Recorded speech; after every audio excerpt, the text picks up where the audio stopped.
Washington is accusing Beijing of unfairly tinkering with the price of corn, wheat, and rice in ways that hurt U.S. exports and farmers. U.S. President Barack Obama says his administration has filed a complaint to the World Trade Organization and will push very hard to give U.S. farmers a fair chance to sell their goods on global markets.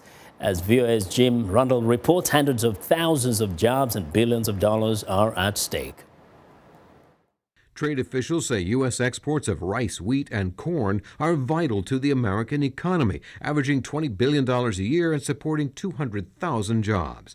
U.S. Trade Representative Michael Frowns says Beijing hurts U.S. farm exports by paying more than market value for key commodities. To American farmers who are not subsidized in excess of the United States WTO commitments and face unfairly limited export opportunities. By inflating the minimum price paid to Chinese farmers for commodities, Beijing encourages overproduction, which makes it hard for American farmers to sell their products. Froman accused China of violating promises it made to the World Trade Organization. The excessive government support that China provides to these growers exceeds the firm commitments it made when it joined the WTO in 2001.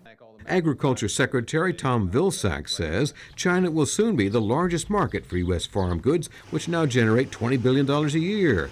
Vilsack complains China should offer far more opportunity. We could be doing much better, particularly if our grain exports could compete in China on a level playing field. Washington has filed 14 WTO complaints against China since 2009, winning all the disputes that have been decided so far.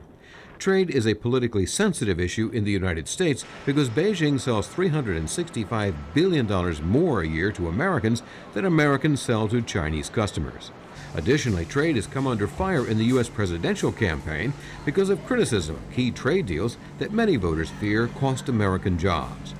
U.S. trade officials said enforcement actions like this one against China could help persuade a skeptical public that Washington is working effectively to protect their interests. Jim Randall, VOA News, Washington.